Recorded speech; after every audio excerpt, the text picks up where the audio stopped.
my most memorable time as a Husker fan would be right after he got out of boot camp. And he said, I want to go to see the Miami game. Standing there before the game, and the national anthem plays, and he's standing ramrod straight at attention. And he happens to be sitting next to a full bird colonel. And seeing them both stand there at attention, I always try to sing the national anthem when it's played. I couldn't that night. This state runs on Husker football. There's just so much passion to be found in the Husker fan base. It's unmatched. The Colorado game with the Alex Henry kick. My grandpa was dying of cancer at this time. He was stuck to a chair for the most part. Alex Henry made a 57-yard field goal. My grandpa, I could tell he wanted to get up. He still used every ounce of strength that he could to put his hands up in the air and just, yeah! That was his last hurrah as a person living on this earth. No fan bases like ours. That's why they call it There's No Place Like Nebraska.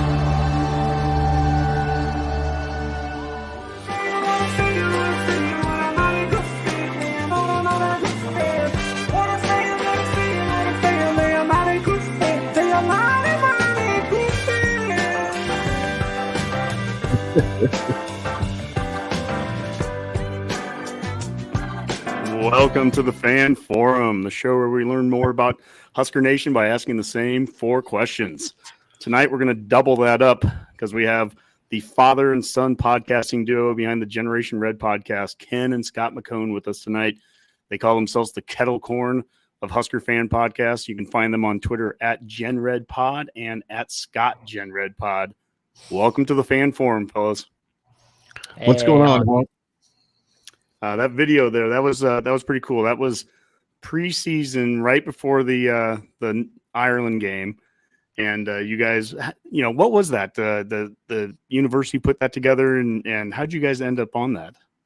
Go ahead, Scott. Yeah, so that was there was a guy on Twitter. I think his Twitter handle is J Slit something. He works with Husker Media. Shoot. I thought I had his Twitter right up there. But anyway, so he posted out on Twitter asking if there were any fans in the Lincoln area that wanted to be a part of a Husker fan video, preseason type, kind of vague request. And I reached out to him through the DMs and he responded. And so he ended up actually... Yeah, he ended up actually coming over to our apartment, and I just asked a bunch of questions, and those were the ones that were featured. And I mean, he did a great job. He did an awesome job. It was a really cool video, and I remember at the time I was like, I'm going to save this because I knew we were going to do a fan forum at some point, probably towards the end of the season, and we're past the season now, and so this is one that's been in the makings for a while. I've been looking forward to talk with you guys. Before we do that, got a little bit of business to go through here, some upcoming shows and some of our sponsors here. The Fan Forum, this is the start of the second season of it, the first episode. And next Thursday at the exact same time, Thursday, December 22nd, going to have Adam Winchell, the co-owner of Newman Grove City Cafe. You can find them on Twitter at NG City Cafe, keeping the proud tradition of a small town cafe alive within Newman Grove, Nebraska. So looking forward to talk with Adam. Next up is the Alumni Hall Redcast Bowl Pick'em that we have. You still have a day. The bowls don't start till tomorrow, so get signed up. It's our pinned tweet. I think we're almost at 100 guys in it, 100 people in it right now. So get signed up. We have prizes from Alumni Hall. We just got some pipeline jerky for it now as well, and of course, there's going to be Redcast swag. So get signed up. Should be a lot of fun.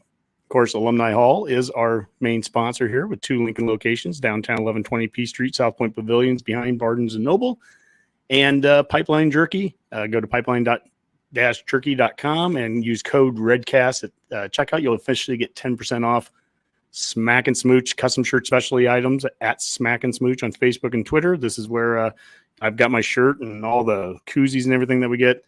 And last but not least, Hail Varsity. You can go to hailvarsity.com/subscribe. Use promo code REDCAST. Get 10% off your annual subscription. So All right, guys. Well, let me get back over to the fan forum here. What is the fan forum? Well, this is a chance for us to ask the same 4 questions to Husker fans. Why are you a Husker fan? What's your favorite Husker fan memory? Who are your all-time favorite Huskers? And the last one here, how do you think the Huskers will do next year? We might change this up a little bit since it's so early in the offseason. Maybe a little more of what are your early expectations, at least for next year. But before we get to that, I want to learn a little bit about you guys. And I want to start with a couple tweets you guys have, and we'll have a chance for you guys to – yeah. You guys like some food, apparently. And I like, Ken here, cream cheese on a Ritz, perhaps the most underrated snack combo in history. I'm all behind that. I'm down with that, Ken. Scott, I'm not sure what this is. This looks like this raw meat between a couple of, I don't know, Eggos or whatever that is. Our Pop-Tart sandwich. Pop-Tarts, that's it, not Eggos. Yeah, so that image is from Cursed Food Images that I follow on Facebook. And It's just a bunch of really, really terrible looking food combinations that people put together. And yeah, like that's just one of them. That is not my hand. That is definitely nothing that I have done yet. But I mean, it is what it is, yeah, that is a Pop-Tart burger, I guess, an uncooked one. An uncooked Pop-Tart. Yeah, I guess you gotta get that in the toaster, and then it'd be good there. Well, that cream cheese on a cracker. I got all kinds of suggestions in the comments. Honke, specifically, get some smoked jalapeno pepper jam and stuff like that, which I've done many times. I love to buy pepper jellies and pepper jams and stuff like that and use it with cream cheese. So, but just the cream cheese by itself with the Ritz when you don't have pepper jam, you know what? It's a highly underrated snack, and I enjoyed an entire sleeve of Ritz and ate like half a brick of cream cheese. So diet be damned. It was worth it. That's great. Well, let's start with the first question then. And it's an easy one. Why are you a Husker fan? Ken, I'm going to start with you. You're the older generation of the Generation Red podcast. You get the first go at this. Why are you a Husker fan? Well, it's about what the program means for me. What really got me hooked on it was not because I am not native to Nebraska. I was not born and raised here. I was born and raised in Arizona. And I did not discover college football until I was in my early to mid-teens. And, all the rage back then was, Arizona State, University of Arizona in Arizona, or you were a Notre Dame fan. And then I soon discovered in the late 80s that there was a lot of snowbirds that live out in Arizona who were Nebraska fans. So fast forward to about 1983, my best buddy that I used to hang out with all the time was a Notre Dame fan. And he was the oldest brother of 3. His middle brother, the one that's closest to him in age, used to love to grind his gears by calling it Notre Lame, which was the first time I'd ever heard that phrase. And I always laughed. And he said, you should stop. You should not even worry about Notre Dame, Ken. You should follow Nebraska. They've got the best 3-headed attack on offense in the country. And I was like, really? Who? And he said, they call them the triplets. The guys named Turner Gill, Mike Rozier, and Irving Fryer. I was like, oh, okay. Well, back then, we got like one dang game on TV. Maybe if it was Oklahoma, Nebraska. Usually that was on TV. I honestly do not recall watching the Oklahoma-Nebraska game that year, but I do recall going over to my buddy's house every Sunday afternoon and pulling out the sports section so I could see the box score on Nebraska games. And I specifically remember like that Minnesota game where we dropped like 84 on them. Yeah. And I just read that. I'm like, shoot, that's got to be a misprint. Absolutely has to be a misprint, but obviously it wasn't. Thank God for YouTube, because now I can see a lot of those games. And then the first time I ever watched a game on TV was 1984 Orange Bowl, go for 2 at the end. I remember thinking to myself, just kick it. Let the voters give you a national title. And then Tom Osborne was interviewed shortly after, and he said, I felt that if you're going to win a national title, you have to win it on the field or you don't win it at all. And that made me a fan for life.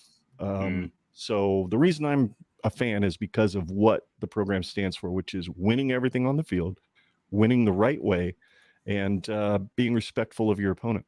So this program's been in my soul ever since that ball was tipped away from, was it Jeff Smith? I think was the target on that 2-point conversion. Yeah. Kenny Calhoun was the defender for Miami that knocked it away. That's the first season that I remember from start to finish was that 83 season. And it's a heck of a first season as a fan to come into being a fandom because of what a special year it was, to be number one throughout and to have a Heisman winner and Outland and Lombardi winners, have the number 1 and number 2 picks in the draft, have the number 1 pick in the NFL, the USFL draft. And it was just an amazing team. And you kind of think, oh, every year is going to be like this. Scott, you've come into being a Husker fan in a different generation where what you didn't necessarily have that season, but what were those early moments for you when you became a fan? What about what years would that be? And, how was Nebraska doing at that time? Yeah. So I was born in the summer of 1994. And so basically by the time I became a sentient human being was right around the 2000s. And I have vague early memories of cheering and yelling and frustration and excitement, but I just preferred to stay away from loud noises. So it was probably the early 2000s that I really started to maybe sit down and watch a quarter or two of football, but then I'd get bored and I would scatter off and do whatever, like 7, 8, 9-year-old kids do. And then right around the time that Bill Callahan got hired, I remember my dad was super frustrated about his hiring. And that made no sense to me because prior to my dad complaining about it, I was watching NTV News and there was some description of him and blah, blah, blah, NFL coach, blah, blah, blah, went to a Super Bowl, blah, blah, blah, blah. And in my young adolescent mind, I'm sitting there thinking, well, he's got to be a good coach. I mean, NFL is better than college. So going to college must obviously, in my 10-year-old or however old I was, 10 years old, that 10-year-old brain was like, well, he's got to be good. And then something about, hearing the name Ndamukong Suh and hearing these names and my dad talking about recruits and talking about this forum website that he's on. Something about it just interested me because I'm like, my dad is hyper fixated on all these things. Like I knew it before, but as I'm starting to get older, I'm starting to realize that this is something that he just lives for. And I love my dad and I always looked up to him. So I was like, well, of course I've got to start paying attention to this. And so I started to force myself at grandma and grandpa's house to watch football games. I'm like, I'm going to sit and I'm going to watch these things. And meanwhile, while it's not football season or whatever, I'm sitting in the basement. I've got our little analog TV and I'm watching VHS after VHS of national championship games and bowls and whatever VHS recordings my dad had of TV recordings and all this stuff. And slowly but surely, I found myself actually watching the whole game and then getting really passionate about it. And then probably by 2006, 2007, right around the time that Bill Callahan was on thin ice, I was bought and sold. And as far as I was concerned, I had that childlike innocence where I'm sitting there thinking like, we could still win a national championship with these teams. Yeah, we keep losing these games, blah, blah, blah, blah, blah. But I just had no idea that there's a lot that goes into winning a national championship. And so I had this childlike, rose-like glasses thinking that this is the year we go back to a national championship year in, year out. But then reality kind of smacked me in the face by the time I hit however old I was. Well, I mean, about that time, 12 or 13. Yeah, if you're talking at the end of the Callahan era, then you're kind of coming into your Husker fandom right at the beginning of Pelini era, which is the closest thing that we've had in recent time of being close, right? I mean, every year winning 9 or 10 games and postseasons, 3 conference championship games in 7 seasons and 2 conferences. So, we're close in some regards and we're far away in other regards, but it's the best of what we've had, at least in the recency times. And even Pelini now is getting farther away. You mentioned that this is something your dad lives for here. And I wanted to show these tweets here. This was from a couple of weeks ago. This is the Matt Rule press conference introduction and everything. I could tell your dad lives for it. That's his wife. That's your wife, Wanda, and you and me sitting next to each other. Watching the press conference on the big screen there in Memorial Stadium. We went down to the east side of the stadium to welcome Coach Rule. And I've got this little video here of Coach Rule throwing out some footballs.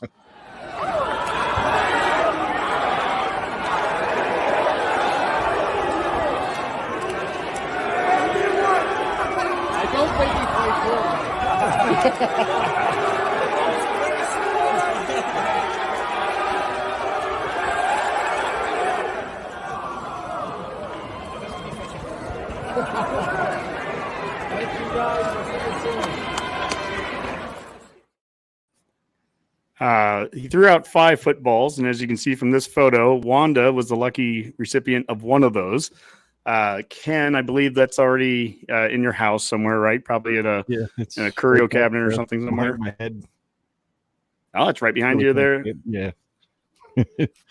Right behind my head. That was a cool day. That's, for me, that's one of those days where are you a Husker fan?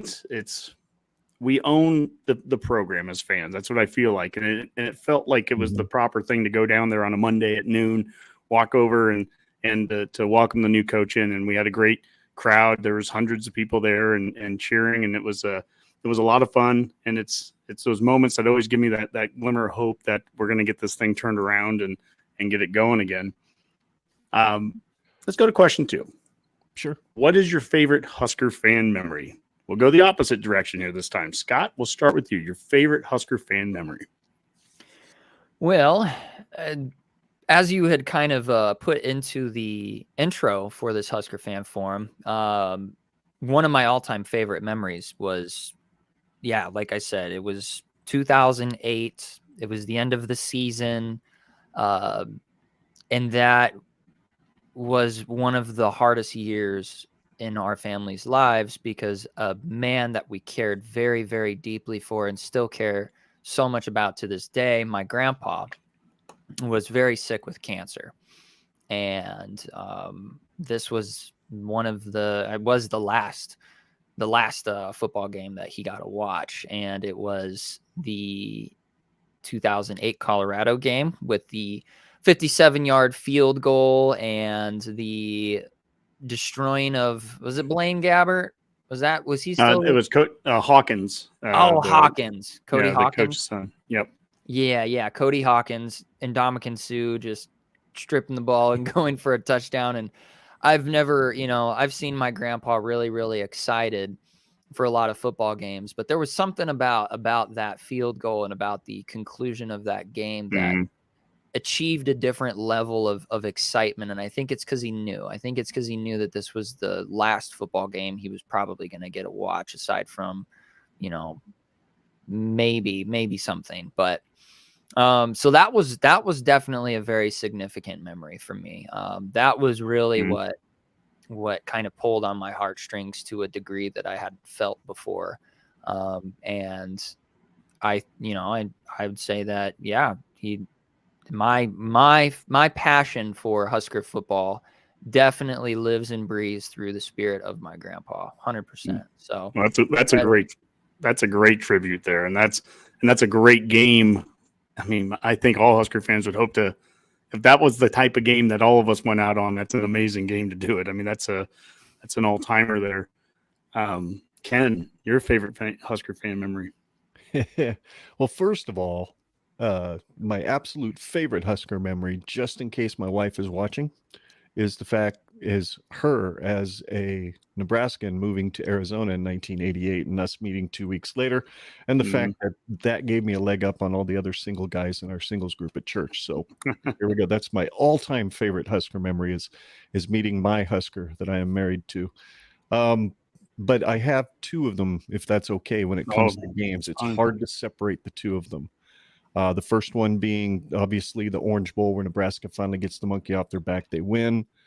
And both of these memories actually involve Scott as well, which is so fitting because, without him, there is no Generation Red podcast. So 1995 Orange Bowl, we finally get the monkey off our back. Scott was about 5 months old, sleeping in his playpen, which was like, 10 feet away from the easy chair that I was in. Now, I was fairly calm for most of the game because for most of the game, we weren't doing all that well till about midway through the third quarter. I kind of got excited after the 2-point safety.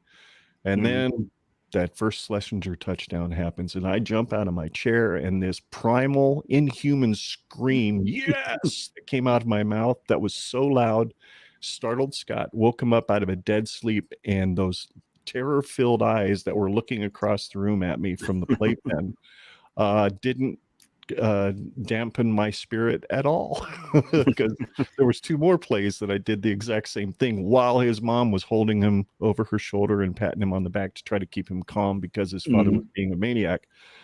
So that's my first one. Obviously, getting that monkey off our back and winning that national championship and doing it with 2 fullback runs up the middle. I mean, it just doesn't get any more perfect. And then the second memory would be part of that video that you showed at the beginning, that 2014 Miami game with Scott.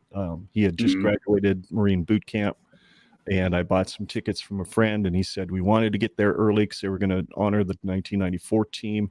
It hadn't even occurred to me that it had been the 20th anniversary, and of all games, why wouldn't it be the Miami game? So it was perfect. Sit there, you hear the tunnel walk, or you hear the national anthem, like I said in that video. Impossible to sing along with it because I was pretty emotional. Just, seeing my son and a lifer colonel in the Army standing side by side and honoring their country at attention was just unbelievable. And then you get the 94 team come out to their own tunnel walk.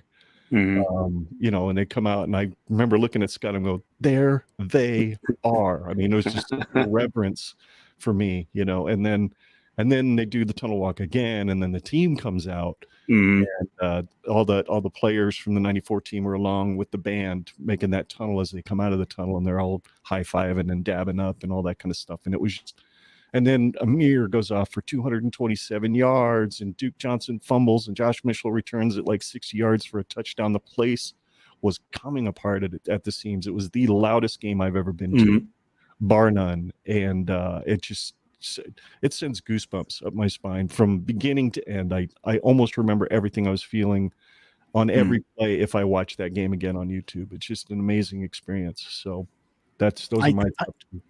I think that was the largest attendance game in Memorial Stadium history. It was like it got into like 92,000 range. It was just crazy. And I've got a question for you, Ken, and this goes to the 95 Orange Bowl, the first one you're talking about there. Were you ever comfortable at the end? Did you ever, for me, I literally, until Kareem Moss catches that interception on the last play, I still thought Miami could throw a 90-yard touchdown on 4th down. I mean, we had lost 7 straight bowl games, and there's going to be some terrible luck or some Miami magic. And were you ever comfortable, or was it until it got to 0-0-0 on the clock? I was literally. Were we tied at 17-17 when that Miami receiver was wide open going down the left sideline, and it was a blown coverage, but Costa missed him because he was getting pressured, so we had to let the ball go early, right? That was we were still tied, and I was like, oh, as soon as that happened, I'm like, hey, maybe this is it. I'm still wasn't comfortable. I mean, that's a damn good question, because I don't think I was comfortable until it hit zeros, until Tommy took that second knee and I saw his hands go up, and I know he said something to Sapp across the line, and I'm pretty sure we probably shouldn't repeat it. But I thought that was pretty poignant. And I love that Tommy doing that and just staring right at the Miami defensive line. That was beautiful. One year, almost to the day after that Florida State game, which was, what a great back and forth game that was. And Trev Alberts, the current athletic director, huge game, 3 sacks on Charlie Ward with one arm, basically. But we didn't pull it out at the end. I mean, it was the unfinished business that the 94 team took care of. And what a great moment too there for any of the fans. We've had some fans now on the fan forum where that was their intro into football for the Huskers. They were about that age where, 94 was the time, and that's a great time to be coming into being a fan too. Scott, I wanted to show you this. This was a tweet that you posted from us, and we're talking about some of our favorite fan memories. We've had great memories on the Redcast. We've got to go to the Hill Varsity Club and do a couple live shows, and you guys have been always so amazing and so awesome as friends and just supporters of us. And here's a tweet you guys were there. You brought your wives, and live shows are the best. Go Big Redcast, and all of us, a photo of us there. And we appreciate it so much that you guys came down and hung with us. That's some of my favorite memories that I've had as a podcaster, because at least as a podcaster starting in spring of 2017, we haven't had a lot of on the field great memories during the Redcast, but we've had tons of great memories to meet people and have a lot of fun. And those are certainly some of the nights. So again, we appreciate you guys there. Well, you know what? No problem. But I mean, you guys have sounded like from the minute I started listening to your show, even back in 2007. Actually, I started in 2018. And in the glutton for punishment that I went back and listened to all of your 2017 coverage for the season, just to get a feel for the show and all that kind of stuff. And it sounded like four friends talking to me on the other side of my radio. And then lo and behold, we meet you guys, and it's like meeting friends I'd already known, because we're in the podcast space, right? We all do this. We all love Husker football, and there's just that.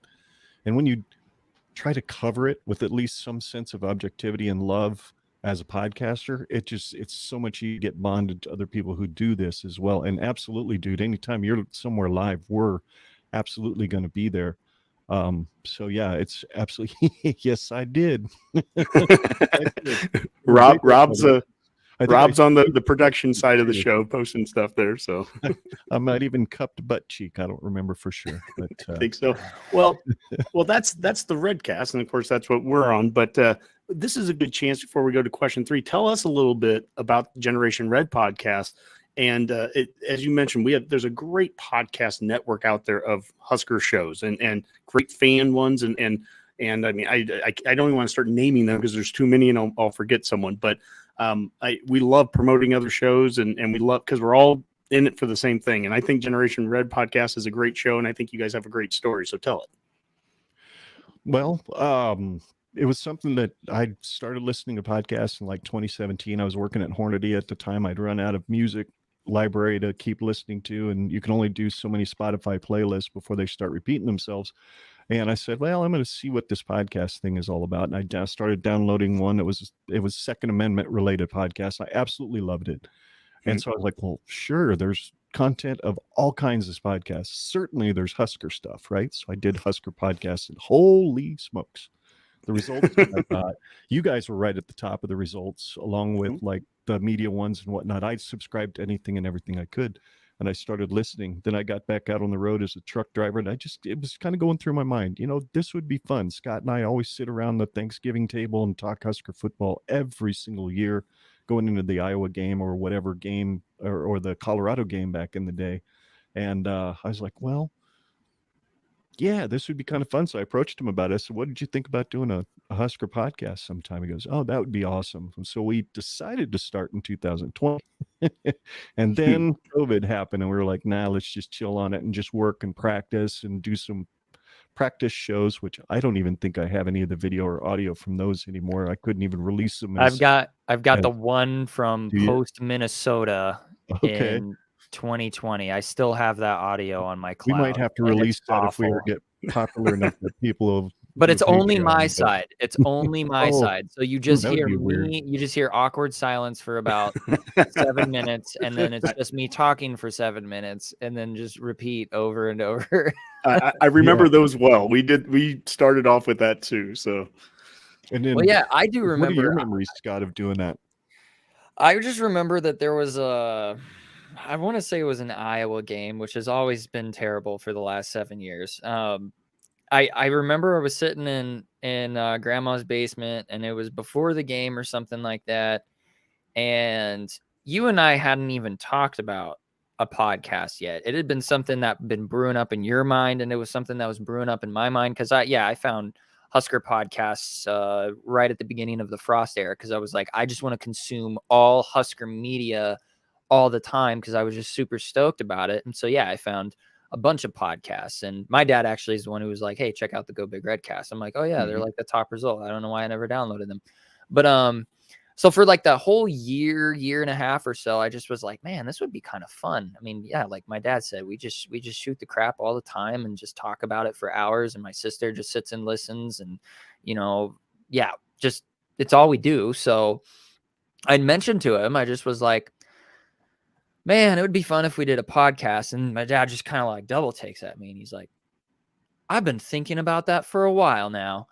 And it was just like, wow, this is awesome. But I just kind of just said it just passively, like wasn't expecting anything to come from it. And then dad was like, were you serious about that? Like, was that a thing you wanted to do? And I was just like, I mean, yeah. I mean, I don't know anything about audio, but whatever, I can sit and talk. So if I've got a mic and I've got a computer, I mean, that seems pretty simple enough. Well, my dad's done all the research, and I've basically just run my suck the whole time. But yeah, no, it was just something. It was something that was always on my mind. I mean, I love Husker football, and I'm down to have a good conversation about really anything. And our niche is perfectly placed because we're both huge Husker fans, and so it naturally made sense. It made sense, and then I think what kind of sold us was just kind of like well, what do we have to offer? We don't know anything. We're not X's and O's guys. We never played football. We've never coached. We don't know anything. Like, what market value do we even bring to the table? And it's like, well, I mean, we're a father and a son. That's kind of unique. And I was like, yeah, I guess that'll do.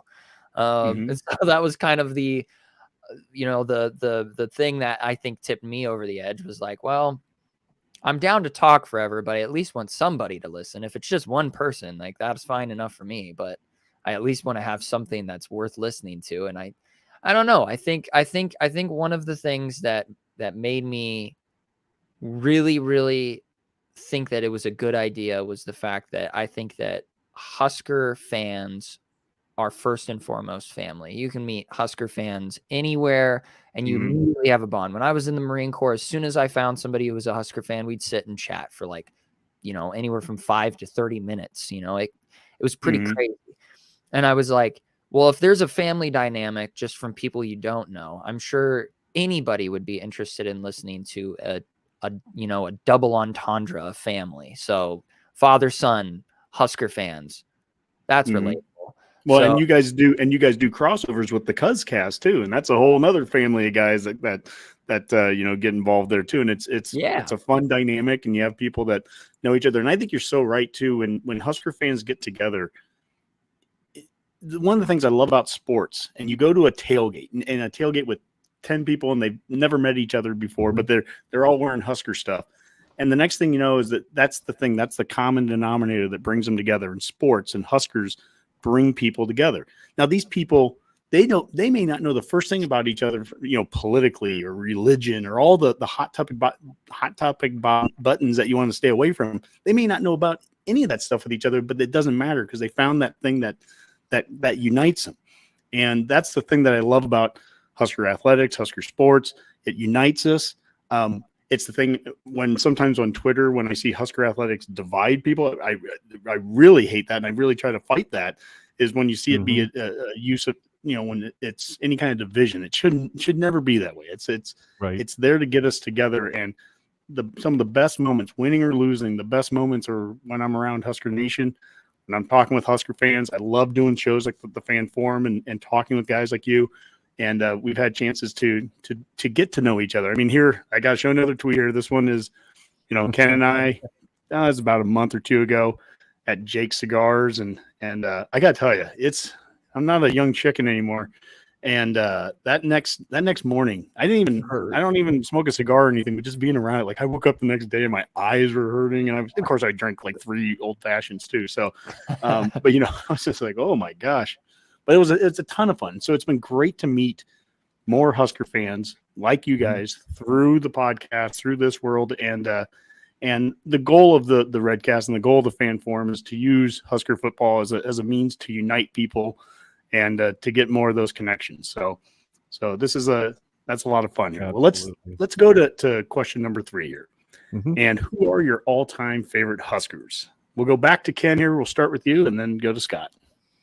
Holy cow! You how long of a list do you want? Look, so many. I can't remember which person I asked on the first. Maybe it was Paul Jacobson, the Husker Tapes guy, and he went down. I mean, he had a list of like 20. So if you can beat him, I'll give you the record. Maybe that's the thing. Instead of like just picking one, we'll see who goes the longest. You know what? There's so many names I wrote down that I just couldn't, in good conscience, say they're my favorite. They're just guys I remember because they were so memorable. But I did narrow it down to 5. But I'll just throw out the names that I did throw, like starting in the 90s. I mean, the 80s, I loved a lot of those guys, but it's hard to follow the team in the paper except for bowl games, right? So you really don't have the opportunity to fall in love or really follow guys until you get to see them live in action. So Tommy Frazier, of course, I loved the Weebacks, Derek Brown and Calvin Jones, Lawrence Phillips, Amon Green, Scott Frost, Eric Crouch. You had all the guys from the pipeline, Zadiska boys, Joel Wilkes, Zach Wiegert, Brendan Stye, Aaron Graham, Eric Anderson, Chris Dishman. I just remember these names like, I just started vomiting names onto a piece of paper for lack of a better term, and then you throw the black shirts in there, like, shoot, I've been doing podcasts lately with Kenny Cheatham, which is an absolute blast, figures like him and Vedral and Reggie Ball. Scott gets his hair cut by Riley Washington, as well as one of my other sons. You got Bobby Newcomb, Muhammad, who was so instrumental in that 94 national title. Matt Davison, without his catch in 97 at Missouri, we don't win a title in 97. Lester Johnson, I mentioned him because I just love that smile of his. And damn it, I sure wish that when his son decommitted from Iowa, he came here instead of went down there to EMAW, but oh well. Then, of course, you have your black shirts. When we switched to that 4-3, and that's when Trev Alberts came to the forefront in the country. Lombardi Award winner, Dwayne Harris, Dante Jones, Grant Wistrom, another Lombardi Award winner. Jared Tomich, who was a walk-on, I believe, a gray shirt, kind of a partial qualifier back when that was still cool. And then once he got his grades up, he got a full Scully. Mike Rucker, Kyle Vandenbosch, John Perella, Kevin Raymakers, the Peter brothers, Terry Keneally, Steve Warren, Ed Stewart, Phil Elliott. I mean, just the list goes on and on and on. So I had to narrow it down to 5. And the ones I came up with, number one for me of all time is obviously Tommy Frazier. Can't not have him number one. I mean, without him, you don't win back-to-back titles and have a chance at 3 in a row without his performance in that 93 Orange Bowl. Lawrence Phillips is number 2 because I don't think I've ever seen a more talented person running the football than that guy. As good as Rozier was, Phillips had something different. Just wish he would have had his head on straight. Grant Wistrom is number 3. Mainly because of his effort, not just on the line of scrimmage, but if you remember that 94 Orange Bowl or that 95 Orange Bowl, whatever it was, almost every punt, it seemed like Wistrom was one of the first guys down there to hit the guy who caught the ball. Talk about effort. And then, of course, number 4 is Ndamukong Suh. And then I was really struggling with number 5, and I had to go with Terrell Farley because he really changed that 95 defense once he got his head on, figured out the defense, and they could throw him out there for most of the time instead of starting. I can't remember. They started McFarland, I think, at the beginning of the year, and then Farley ended up winning the job. So those are my top 5. That's it's a great list. It's a great top 5. Scott, how about you? Yeah, so because obviously I'm of a different generation, I have a little bit lesser of a pool of guys that I specifically remember. I actually have like a really, really bad memory, especially during those early years, because like I said, there was kind of a lot of pain involved with witnessing a lot of Husker seasons, lots of losses. And I tend to disassociate when I am upset about things. And so I developed a very good skill of forgetting when we would lose games. So it would all get convoluted and weird. So these are just some names that I remember cheering for a lot growing up. And then there's some that I obviously more notably remember. I just have a list of 10. I originally had a list of 5, or I actually originally had a list of like 15, and then I shrunk it down to 5. And then I was like, let's just bring it back up to 10. So number 10, I got Roy Helu. I mean, in my lifetime, there's 3 running backs that stand out. You got Roy Helu, and all these guys are on the list. You got Roy Helu, you've got Rex Burkhead, and you've got Amir Abdullah. So those 3 are on my list. Yep. It was, I mean, gosh, I wish I would have appreciated it more at the time, because I just assumed you just always had a bell cow. You always had that guy that you could give the ball and he'd run almost 1,000 yards, if not more, a season. That's just what I expected. And wish we could have that right now, but bubbly water. And so, yeah, those are the running backs. And then number 1, we'll just get that out of the way, cat out of the bag, and Ndamukong Suh. I mean, there's just no. I asked myself the questions watching Ndamukong Suh. I'd ask my dad this. I'm like, is Ndamukong Suh really that good, or am I biased? Like, is he really this good, what I'm witnessing right now. And Dad was like, yeah, he is unbelievable. And generational. Yep. Generational, absolutely generational. I mean, people from all fan bases know who Ndamukong Suh was. He was that great. You don't remember defensive linemen, on a regular basis. There's some greats that you can think of over the last few decades, but I mean, he's right up there. He's top dog. And on top of that, I remember, like I said, to go back to what I said earlier, watching my dad talking about recruits and whatnot, and him talking about Ndamukong Suh. I could not wrap my mind around that phonetic language. Like, it was just like, Ndamukong Suh, how do you spell it? And then when you show me how to spell it, it's worse. It's like, okay, that's I'm like 10. I don't even know how to comprehend this name. But yeah, so number 1 is Ndamukong Suh. And then I remember Levante David. I remember Demario Williams. Demario Williams was the Levante David before Levante David. Yep. And then best quarterback that I can remember, I could say Taylor Martinez, but just for longevity and consistency, dude, Joe Gans was the man. I love myself some Gansey. Like, he was my generational quarterback. Like, he was such a reliable guy, and still holds like top stats of any quarterback that we've had, aside from COVID, asterisk thrown in there. But yeah, and then I've got, Nate Swift and Jordan Westerkamp, and I did throw the other running back that I always had a soft spot for, and that would be Brandon Jackson. I always thought he was really fun to watch. And then Larry Asante. So I kind of went all back and forth between, like, top guys, but those are just some names that I remember screaming at the TV, like, oh my gosh, this is amazing. I guess before Suh, I do remember screaming in the living room, yelling "Rude." So I do remember Rude, but that's kind of more of an ancient memory, more of just like a ritualistic memory, more than it was an actual vivid memory. But yeah, those are just some guys that I remember watching growing up. I mean, I could name off a bunch more, but those are guys that I distinctively remember imprinted in my mind. Like, it was like Larry Asante. Holy crap, I was screaming that dude's name for like 2 years straight. So, yeah. Well, in Ndamukong Suh, I was at the game against Texas in the Big 12 championship game down there in Dallas.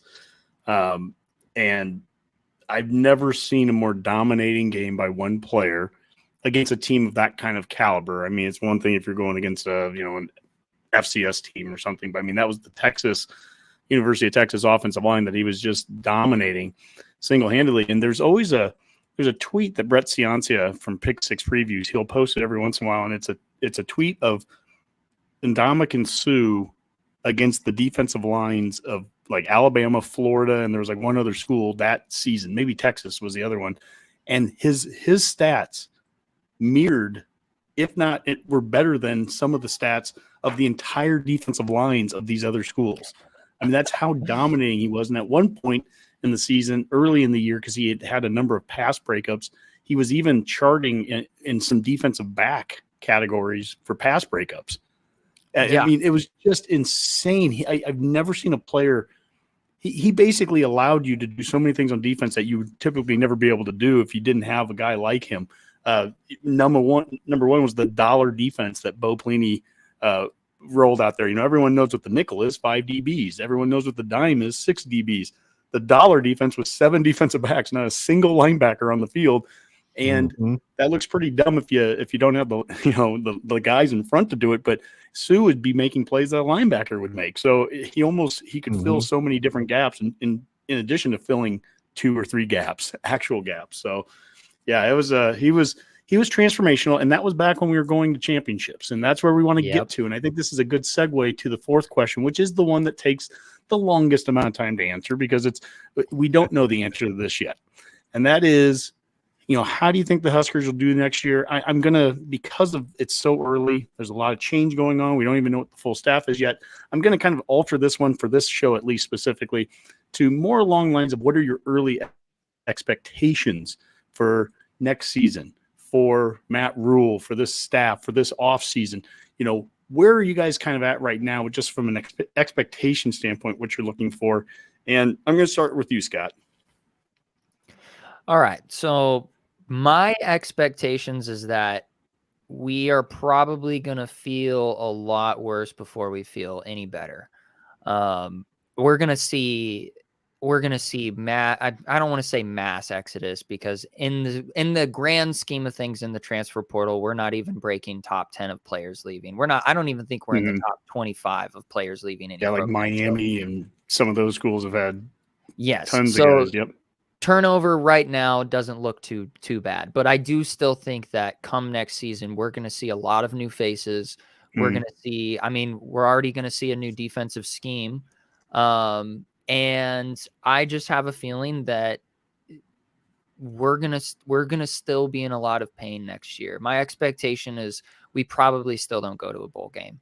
And my reason for expecting that is because, that's kind of the MO of Rule. His first season at Temple and his first season at Baylor. Granted, I'll give him the exception of Baylor when he only has like 45 scholarship players, but his first season's going into anywhere isn't necessarily a wow factor. So I have no reason to expect this time to be any different. And I'm okay with that. Like, I'm not trying to sound nihilistic or a Debbie Downer, glass half empty. Like, no, like that's just a reasonable expectation in my mind. And I'm okay with that because that's what I've seen for, 5 years straight now. So going into next season, if we go 4-8, all right, fine with me. As long as I can start seeing the foundation being laid, what I expect to see are some changes. We might not win games, but I hate to say this. I hate to say the damned statement, but I want to see some moral, cultural victories. That's what I expect to see. I expect to see more discipline. I expect to see more consistency. I expect to see more leadership. And honestly, I expect to see guys just sitting down, shutting up, putting their nose to the grindstone and doing what they're expected to do. I expect the swagger to go down a little bit. I really, if I were to say I hope for something, I really hope that our guys can humble themselves and not talk like they're going to go out and win the Big Ten championship year in, year out, because we've heard that for 5 years straight. And I think if there's anything that I can correctly judge about Matt Rule is I don't think he'll tolerate that. I don't think he's going to want that in his locker room. He wants guys who are just going to quite literally think game to game. There is no, we're going to go win it all. We're going to be the greatest, best team ever. I expect them to be disciplined, quiet, and carry a big stick. So that's what I'm expecting. I'm expecting pain. I am expecting pain, but I think it's going to be a little bit different of a pain. I think it's going to be one of those things where you're a parent. I'm not a parent. So if there's parents listening right now, you can shoot me. I'm fine. I'll take it. I'll take it. But if there's anything that I know about parenting, and I think I'm right on this, is that sometimes the most important thing you can do is watch your kids make mistakes and allow it to happen, because you know that growth is going to come from that. And I think this season, my mindset going into it is like, you know what? Take all the expectations off. Let's let the child make mistakes. Let's let the bad things happen, and let's learn from them as a fan base. So that's my expectation. I expect myself to be a little bit more humbled. I think I was a little bit more realistic with my expectations going into this last season, but my expectations were 7-5. And so that was still a little bit too much. So I think I'm just gonna keep cranking those numbers down, and I really hope I'm wrong, but realistically, I just expect I expect a slight shift, just an ever so slight shift. Well, I think one of the interesting things to me is a lot of what Trev has talked about in the press conferences, the one when he fired Frost, the one when he was announcing Rule, where he really laid out a lot of the changes, I think, that from a culture standpoint that he wants within the program.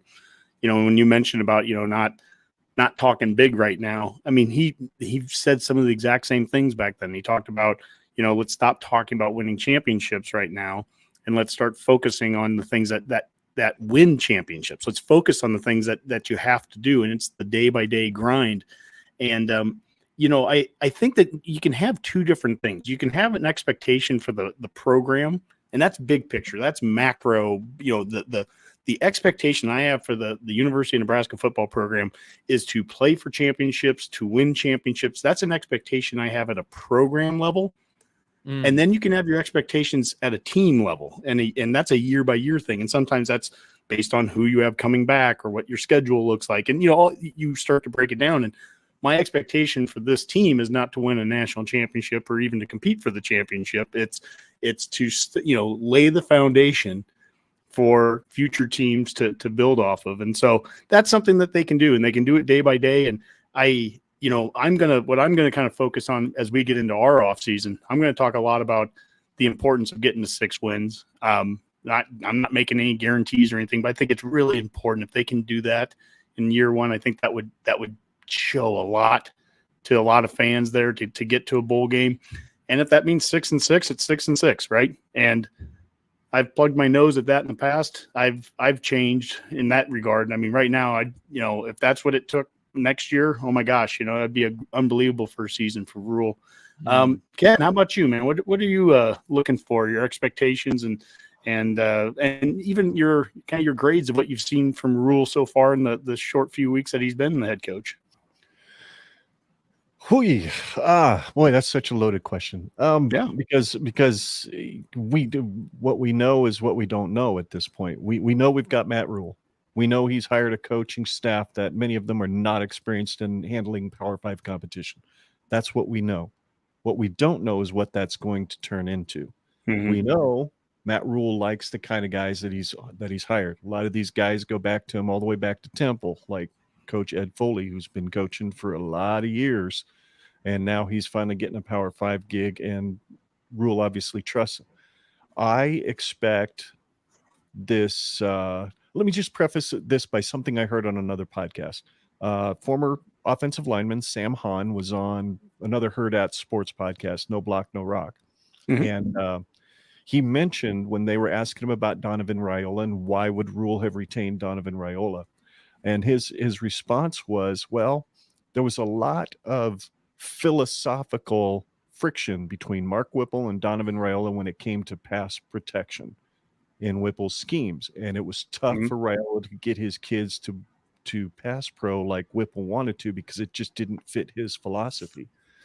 So we already knew that Donovan was kind of coaching, either was inexperienced and now I guess was probably coaching with one hand tied behind his back. So my expectation, number one, coming out this year, is I expect to go into that Michigan game and have Anthony Grant see a big ass hole on that right side and absolutely truck Ernest Hausman. That's my first expectation. Because oh boy, he's a Husker, always a Husker, whatever. But that one stings. It just does. Hey, you can't blame the kid for wanting to do something different, but that's my first expectation. And that's just in a larger scope of, I expect the line of scrimmage to be better. It may not be awesomely better, but I expect it to be coached better. I expect the defensive line to be better. I expect them to actually be able to move a little, because the strength and conditioning is probably going to focus more on flexibility and movement. From what I understand, is kind of. Can I give you a little insight on that? Yeah, go ahead. That was last week in the Pipeline Jerky. Went down to Alumni Hall, and there were several the former players there. One of them was Kevin Williams, who entered into the transfer portal since I talked with him. But we talked about strength and conditioning a little bit, and he mentioned Zach Duvall, and he wasn't crapping on his former coach or anything. He was very complimentary, and he said, "Look, Duvall got us strong. There was no doubt about that. We were strong, but what the new guy is doing with the flexibility, the kinesiology, I think it is, and the focus a lot more less weight, more reps." Working some different muscles than they've worked before. And I'll give you an example of where I think this can play into. And I'll even give a former player that we just mentioned quite a bit. Think of Nash Hutmacher right now, nose tackle. Nobody's stronger than that dude. I mean, but if you watched that one, I think it was against Wisconsin, they did a quarterback sneak, and he got blown off the ball probably 5 yards into the end zone, and they scored the touchdown. Okay. it's not a strength issue with Nash. Whoever the blocker was for Wisconsin that pushed him back 5 yards, if they got in a fist fight or wrestled, Nash would tie him in a knot. I mean, Nash would be that much stronger, right? The strength is there, but the low man wins in the trenches. The low man, they win on the offensive line, they win on the defensive line.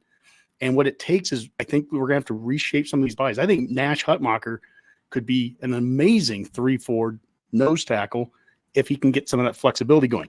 And the guy that I'll reference, and I'm not saying he's as good as this guy, I'm not trying to make a comparison, but Ndamukong Suh, if you go back on YouTube, go and watch the 1997 Colorado game, the last game of the Callahan era, where we score 50-some points, but we lose because we give up 60-some points to them.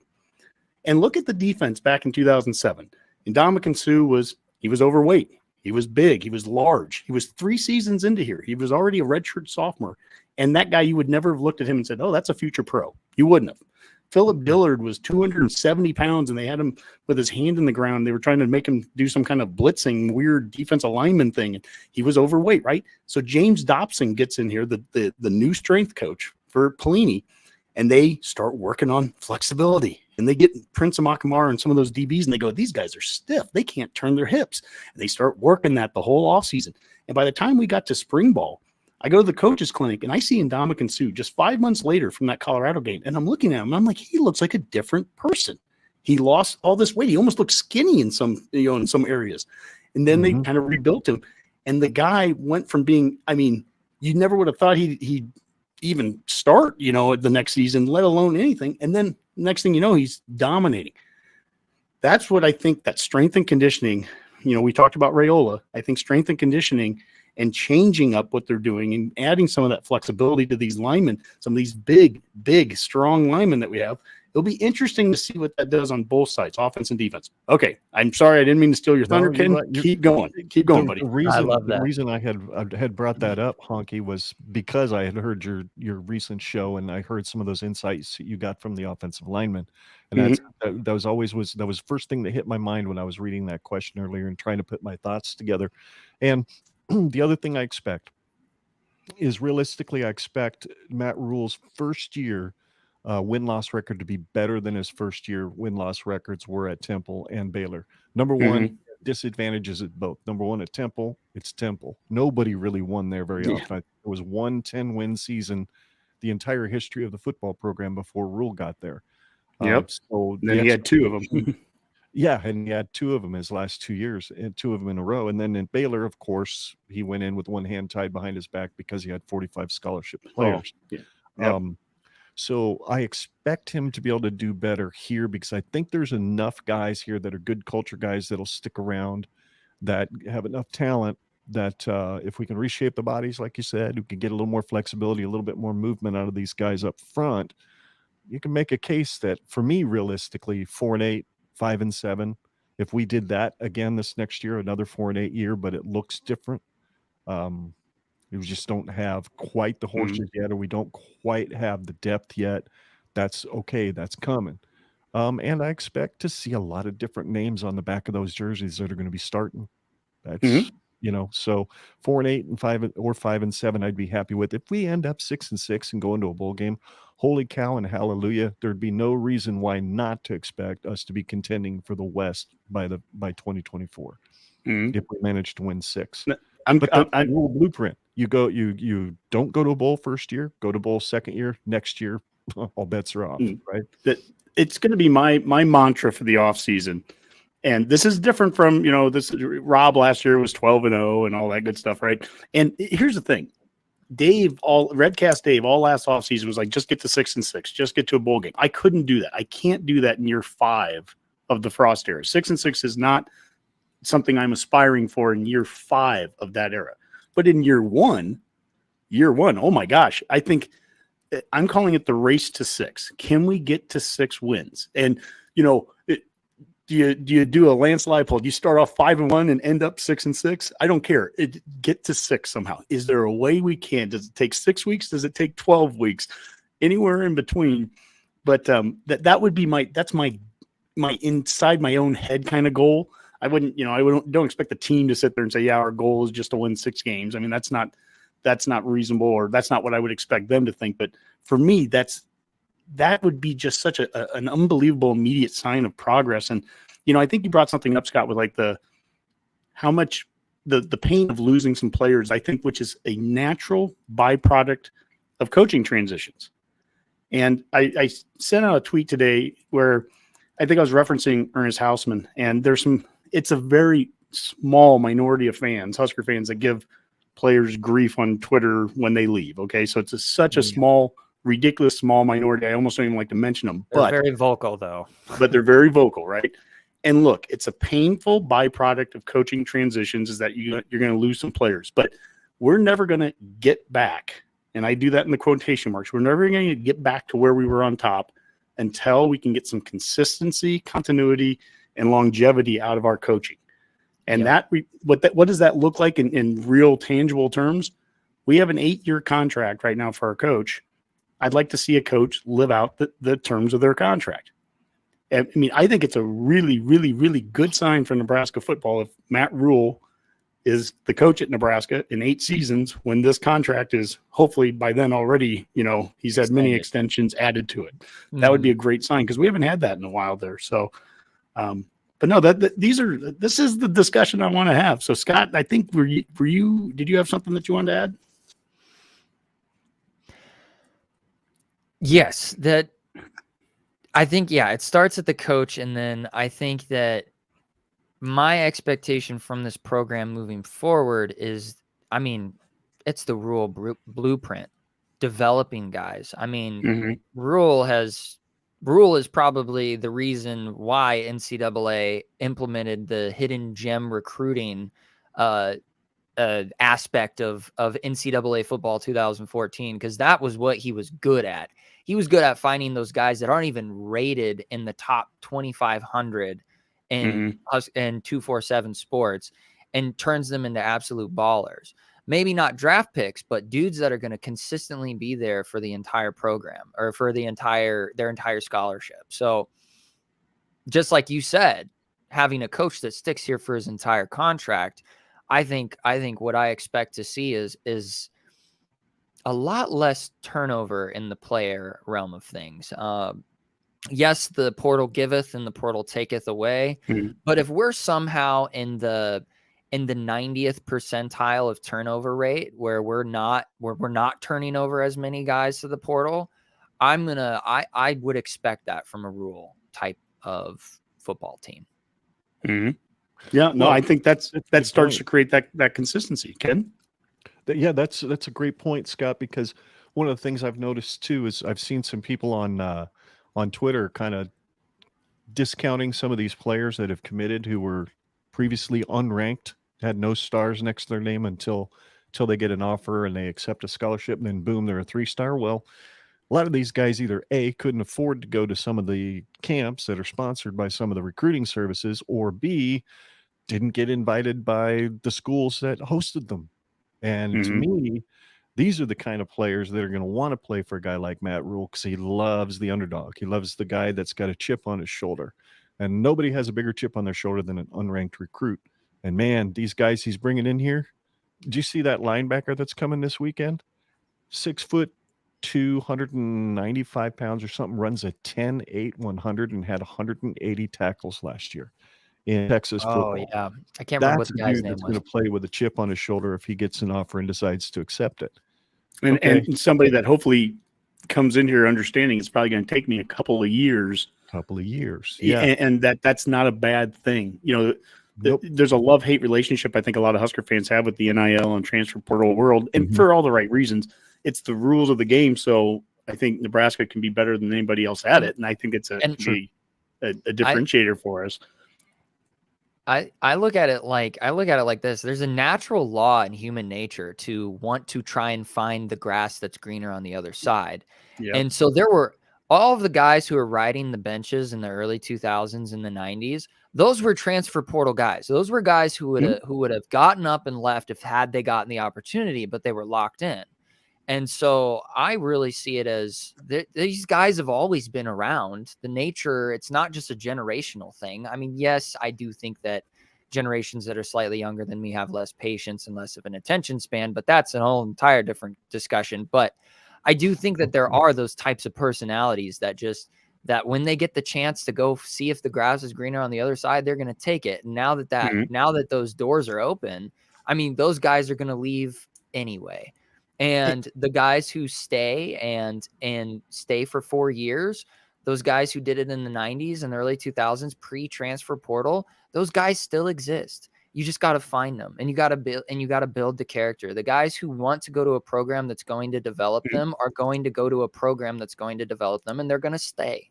And you got to give them reasons to want to stay too, right? I mean, Nebraska's given enough reasons to a lot of the players that have transferred over the course of the last few years.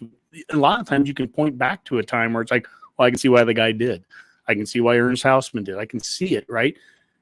Good coaching and good culture and all that can lead to players not wanting to leave. And I think that's something that's part of the building blocks of everything you talked about, Scott, that your expectation for this offseason is start building those blocks, start building the right, doing the right things. And we've said this for so long, but where we were wrong is that I'm not sure that we knew that we were doing the right things, but if you do the right things and you do them long enough, good things should happen. We thought we were doing a lot of the right things for the last 4 or 5 seasons. Of course, then changes happen. And then all of a sudden you find out all the things we were doing wrong. And that's kind of a natural, after there's change, right? But I think one of the things that is different for Coach Rule this time around versus Baylor and Temple is the transfer portal, is NIL. That is, when you talk about trying to flip a roster for that first season, he has tools in his belt this time around that he didn't have when he only had 45 players at Baylor, when, he has ways to build a roster faster. But I think from a development standpoint, what development looks like today is get those kids in January, get them in here, get them into the off season. I worry with the guys that transfer here in May and in June, after spring, after all the off season workout stuff, even like O'Shawn. I loved O'Shawn Mathis. But getting him here in June and July, it's hard for those guys to acclimate that fast and then be dominant players the way that you want them in August. But I think if you can get them here in January, you can do a lot with them. Yeah, absolutely. Especially, got to get them here as early as possible anymore when it comes to being a developmental program. I thought you guys had a great conversation. I was watching you guys on Sunday night, the show you guys did, and you guys are out there on YouTube. Go watch that show, Redcasters at Generation Pod. And you guys had a good discussion, and you were going through all the coaching staff. And Rayola is an interesting one to me because we had Dave from Huskers on last week when we did the match rule one, Mac and I, and he kind of it was weird. He broke it essentially live. He's on a text chain with the pipeline guys, with offensive linemen. And during their text chain, all of a sudden it's like, oh, Rayola's the coach. And he just says it live on air. And it's like, oh, Rayola's going to be the coach. Then about 30 minutes later, you start seeing it on Twitter. It was like, it started getting announced by rivals and all that Rayola's the coach. And we're like, yeah, we apparently just broke it right on our show.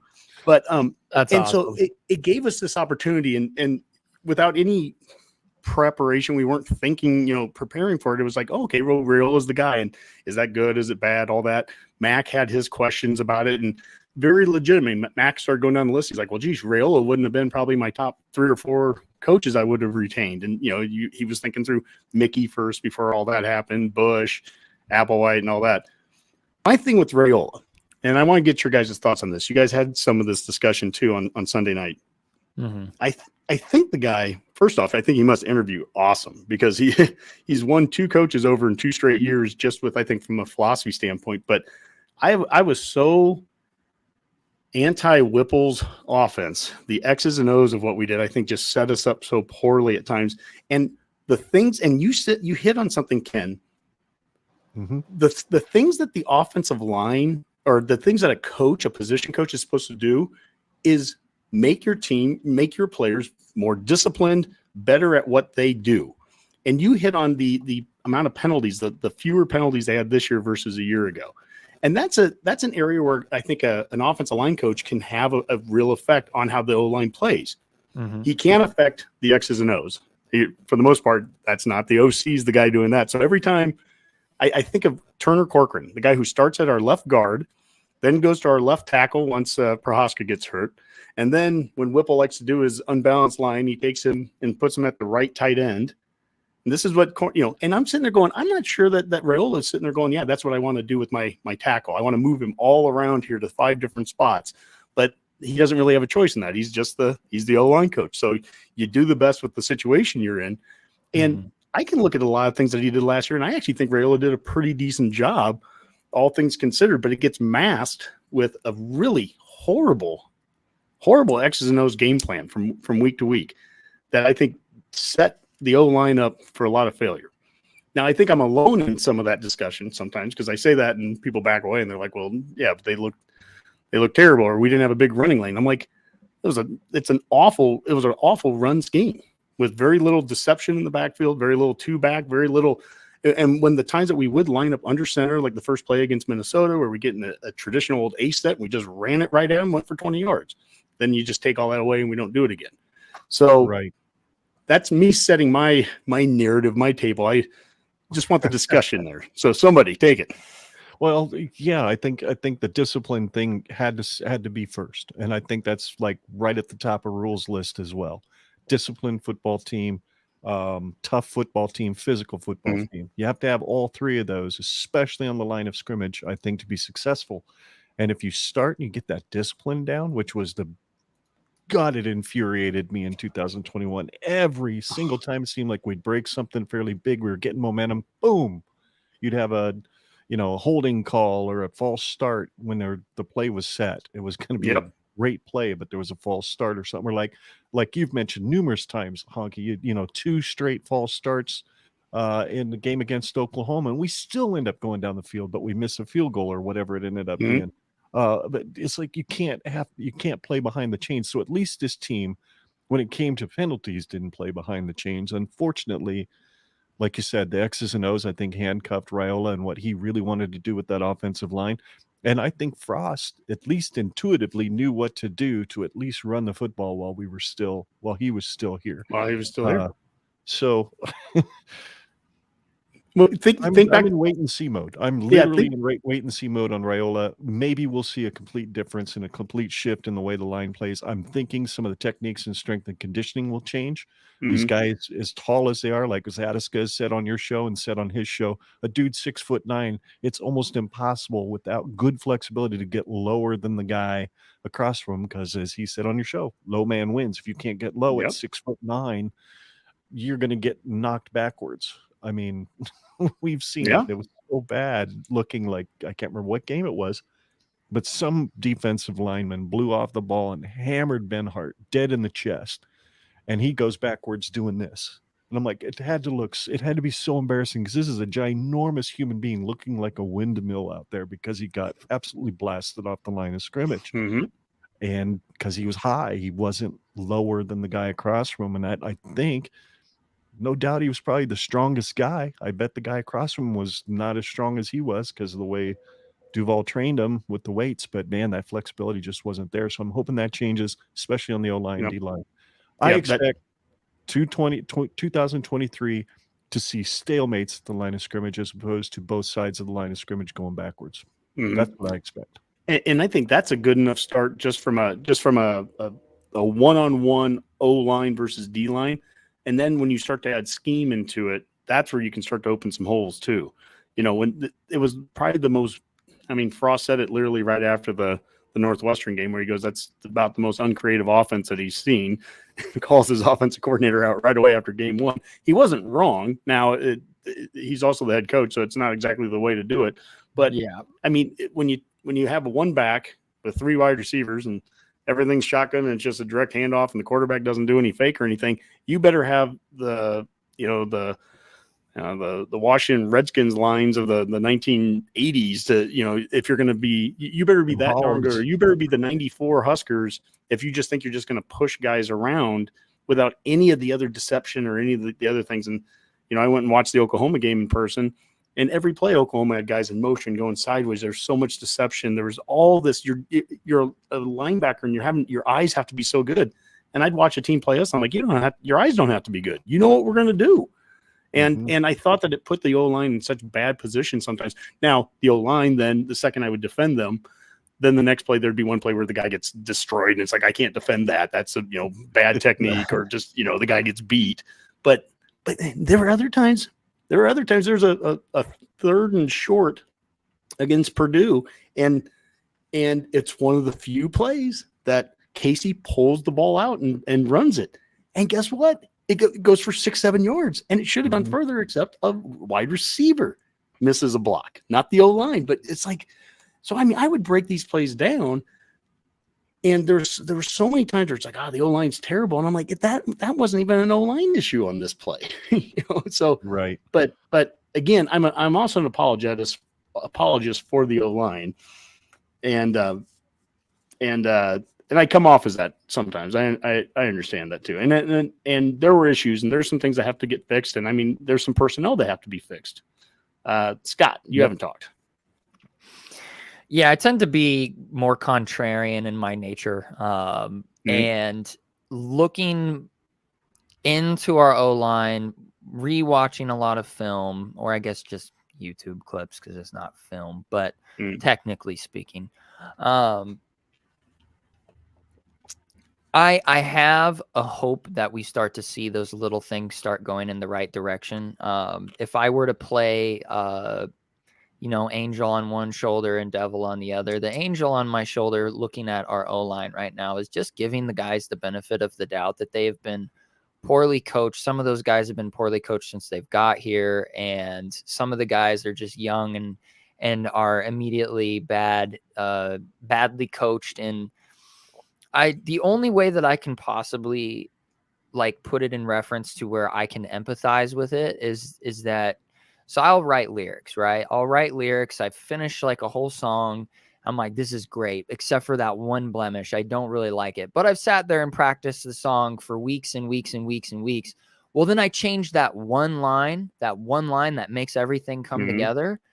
Well, then I'm sitting there trying to recite the song, and my brain's just telling me, say that old stupid line over and over again, because it's the way I wired my brain to think. And it takes a long time to create a different neural pathway for me to have that muscle memory, per se, of memorizing that technique, per se, that I just now changed. And so if I'm giving these guys the benefit of the doubt, it would be the fact that, yes, you've got a whole season, you've got a whole off season, you've got all these things, you've got a whole year with Donovan Raiola training these guys. But when it comes down to a big, scary dude staring at your face who wants to kill you, sometimes that muscle memory just kicks in, and all that new technique that you spent 1 year learning versus the 2.5, 3 years that you learned something else. I mean, if I'm giving them the benefit of the doubt, maybe that's just their old habits kicking in, and that explains why we saw such inconsistency on our line. You would see them do the right technique one play and then absolutely catastrophically mess it up the next play, and you just scratch your head and you go, why is that? And my analytic brain goes, well, it's got to just be that bad muscle memory that takes a long time to discipline out of your mind. Well, one way I think you're hitting on something here. One way to get that muscle memory beat out of you, the bad muscle memory and the good, it's physicality in practice. Physicality in practice. Yeah. Think of our tackling on defense. If you equate it to tackling on defense, our tackling on defense got better as the season went on when they started to introduce tackling into practice. It got better. It wasn't great by the end of the year, but I mean, literally they were, 4 weeks into the season and decided to start tackling. You got to start doing the right processes at some point. This offseason, I'm very interested in how do we practice? How do we do physicality in practice? The offensive line, how much ones versus ones do we do against the D line? Because that big, strong, scary guy, like you talked about, here's the one thing. I don't want the offensive lineman to go up against their first big, strong, scary guy when they're playing against Minnesota. They should be playing against big, strong, scary guys all off season and going against those guys and building that muscle memory in real football situations in practice. I've brought this up over the years, and now I'm really going to double down on it because I think that we might see some of this here with Rule. And I've been beat up a little bit on social media and stuff. I brought up green jerseys, quarterbacks with green jerseys. Oh, Honke, you can't stop it. That's old school stuff. You can't do that. I don't know how you can have a true quarterback competition if you've never taken the green jerseys off. And I'll tell you where that comes from. I went to those coaches clinics from Solich all the way through the first couple of years of Frost. And I've said this on the show a couple times, so people have heard this, but I was at the 2-hour, 200-play scrimmage that Callahan had after the 2004 season, where Joe Daly stepped into the practice as the starting quarterback, and by the end of it, Zach Taylor walked out the starter. And you could tell it over the course of 2 hours and 200 plays, live bullets. Defensive linemen like Jay Moore and Lakeven Smith and Titus Adams and Adam Carricker hitting Zach Taylor full blast, destroying him, but he'd get up, get into a huddle. There were refs on the field that were, watching the clock, and you had to get a play called out, one of those West Coast offense plays that had 82 words to it, and he had to spit all those words out, get the guys lined up, and then he'd complete the next play, and it might be a 3-yard out, but it looked like football. It was like, oh my God, the thing that we were missing the whole previous year with Joe Daly, Zach Taylor, you could see it in real time, real football, and there's about 500 of us coaches sitting in the stadium that were getting to watch this thing. And I'm like, this is amazing. And we get done, and it's like Zach Taylor's a quarterback. You never could do that if you have a green jersey on. You can't do that if you're not playing tackle football in practice. And that's how important practice is. And when you hear that we're not tackling in practice, then it starts to make me wonder, well, what are we doing with our offensive line in practice all last offseason? And then if you can't physically, if you're Raiola and your hands are tied maybe with some of the things you physically want to do with your line, then at the very least, if you can get them to play better, smarter, discipline-wise, like you said, Ken, the less penalties. How about do we remember in 2020 when we played at Northwestern, the year of COVID, and in the first half alone, we had 5 linemen that each had a penalty on them in one half. I mean, it's like almost impossible. And it's the dumb effery of it. You sit there and you go, come on, stop doing this to yourself. It's bad football. And I get beat up with some Big Ten. I'm getting worked up now, but I get beat up with some Big Ten people here where I'm like, I'm tired of hearing people say the Big Ten, such great coaching and such great this. Bad football loses football games. And we've had bad football, and we've been swept by Colorado. They're terrible. We've been beat by Georgia Southern. They were terrible. We've been beat by Troy. We've been beat by, Northern Illinois over the years. It's not just Big Ten stuff. And I've seen bad football from Big Ten schools, for Christ's sakes. We got to fix us. And that's the harder thing. I think that's the thing that Trev really focused on in this whole coaching search is we got to fix us. That's hard. No kidding. Hey, I've got a question for you on offensive line. And this has always been something that has bugged me since Frost was hired and Austin was our line coach. And I don't know if Raiola caters to this philosophy on offensive line or not, but Greg Austin talked about making sure all 5 guys could play all 5 positions. So they were interchangeable. If somebody goes down, somebody can slide over and play a spot. You've heard the phrase, obviously, jack of all trades, but a master of none. Do you think Rule and Raiola are going to buy that same philosophy, or are they going to implement, our tackles are our tackles, our guards are our guards, and our center could be a guard, but more than likely we're going to go find a guy we know is going to be a center and make him center and center only? Because to me, when I hear this plug and play, jack of all trades stuff, it bugs me because it just seems like guys have too much crap going through their mind. Okay, I've got to play this technique, so I'm at left tackle versus right tackle. Zadisca said it. When he had to slide back and forth between the two, he was one of the only guys in that 94 squad that could do it because for some reason he was able to flip the switch and some of the other guys didn't have as easy a time with it. So I don't know. What do you think? Do you think hopefully we're getting beyond that now? And if we've got enough depth on that line here in the next year or two that you're going to see guys that specialize at one of those 5 spots? I think it's important to find your top 6 or 7 guys. And I love having a 6th or 7th guy on the line, a swing player that can go from guard to guard kind of thing. I go back to the Mike Cavanaugh years of Riley, and it was like we found 5 dudes and 5 dudes only play, and there's no rotation. I'm not a big fan of that. But there are certain body types that tend to fit well. You can kind of you can have a guard shift in the center a lot of times. I mean, and you can work guys in so that you have some kind of immediate backup plan if somebody gets hurt in a game, things like that. There's also little things you can do to move a guy around. I think of the the 95 Orange Bowl. They moved Brendan Stye from right guard to left guard to basically go up against Warren Sapp at times, head on. But that was so rare, and they did that for one instance. Generally speaking, I'm not a big fan of let's move guys and make sure you know all 5 positions. Tackles know the tackle positions, and you might go left or right if you have to, but God, I hate moving guys from left to right side. I think that's so tough on guys. It's opposite everything. You talk about muscle memory, Scott. Your different muscle memory is a left tackle, and then you move to right tackle, and that's what we were doing last year, completely unnecessarily. I thought at times to Corcoran, who was struggling enough in one position. So let's make him play 2 or 3 positions. Like that's going to get you better. So it's simplifying. I did a whole thing on this back in October. It was simplifying for that offensive line to where you're down to your position, play your position, get good at this, get a 6th or 7th guy identified that you can play so that you can do a little bit of rotation during a game just from a, keeping guys fresh kind of thing. That's what the 94 line was. You had the great pipeline, but then it was Dishman was the kind of the 6th guy, and he'd come in and be able to swing out and play a tackle. And then they had Bill Humphreys that would come and play some center, and they would just rotate a little bit like that. That was, to me, I wouldn't get much more complicated than that. You don't need to get to 9 and 10 guys on the line. I mean, it's get your 6 to 7 guys going, get them into their positions that they're going to play, and then you practice them accordingly. You get physical, you do some one-on-ones, ones versus ones. Osborne would do them on a lot of times midweek, and it would only be one period, maybe a 10-minute period of some goal line, but it was a chance to get the pipeline out there against the Peter brothers and all that. And when you get good and both sides get better and better day by day, eventually they're sitting there saying the best team we're ever going up against is us in practice. So that goes back to what you're saying there, Scott. You don't want the guy to get shocked when he goes into the game and he's like, oh, I haven't seen a guy like this in this setting where, he's actually coming at me and I have to hit him now.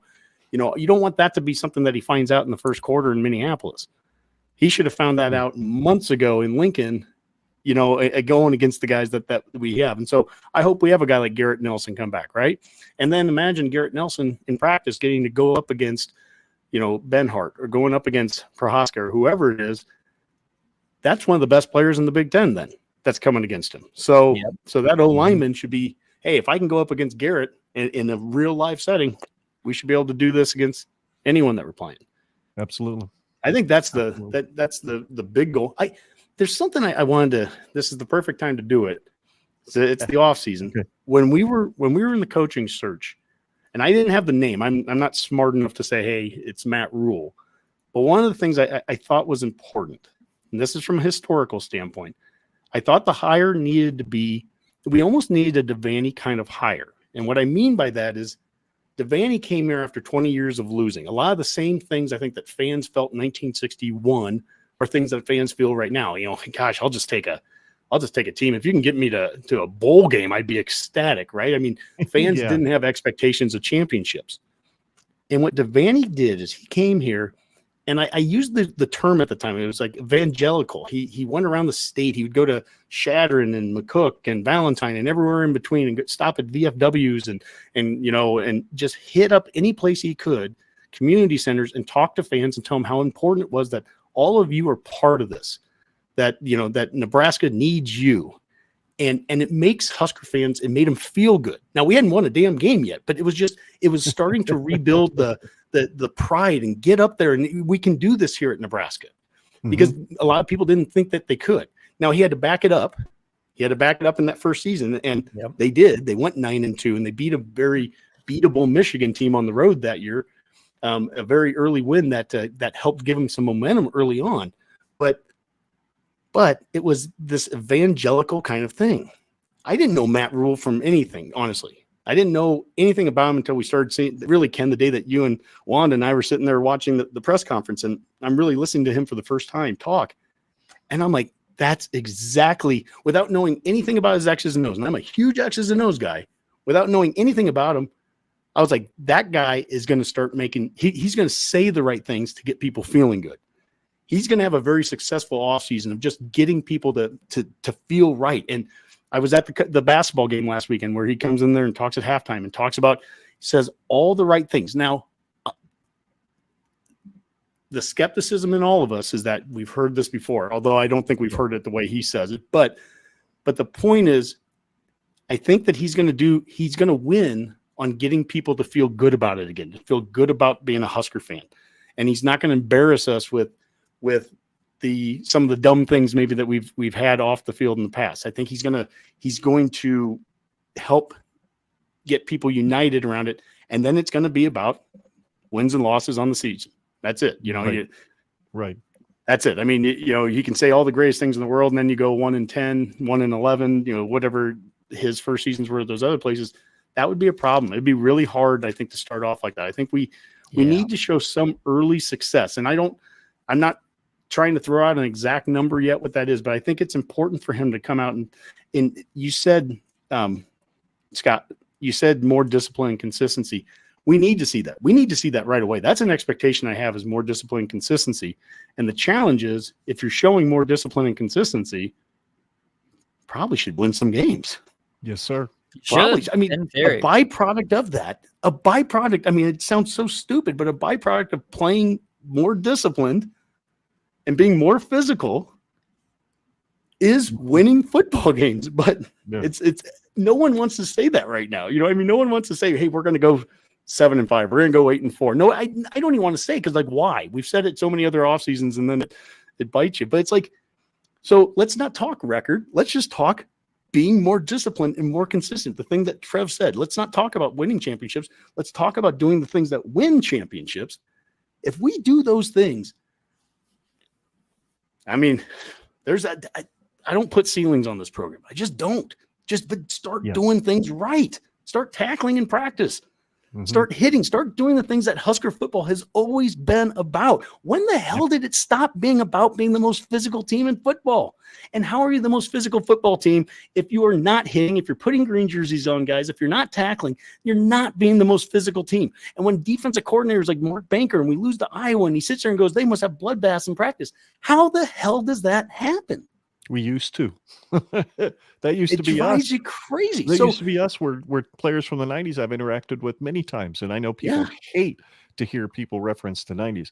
But they said practice was the toughest game we ever played, was scrimmage in practice. We get to the games and people were scared to play us, and we knew it. And it was easy. It was easy. Something crossed my mind as you were speaking to Honke, and just old man brain. It just decided to go off into the ether somewhere. But yeah, physical practices, getting back to doing what Nebraska. Oh, you mentioned Matt Rule. You didn't know much about him. I've been casually following him since his Temple days. I used to, as a truck driver, of course, I had Sirius satellite radio for a long, long time, because that was how I was able to listen to the football games. I was back before YouTube TV and all that kind of stuff. And so that was how I listened to the games. Well, I got hooked on ESPN radio, and then it became ESPNU radio or whatever it was. Chris Childers was one of the hosts on ESPN radio. Huge fan of Matt Rule. Became friends with him. He'd have him on his show every week when he was at Temple. And I became a fan of him as well, just listening to him talk, listening to him say all the things he just said at that press conference that we saw. I'm like, yep, that's the guy I remember. And then I remember hearing about him going to Baylor, and I kind of kept an eye on it. I'm like, oh, God, 1-11. That's pretty gnarly. But I knew what was coming out of the Art Briles thing. And the next thing you knew, he's one overtime session away from going to the freaking playoff, in 2000 or 2019. So I've known about him. What I didn't remember was that he was the son of a preacher, but he always struck me as a guy that just could speak so clearly and so succinctly.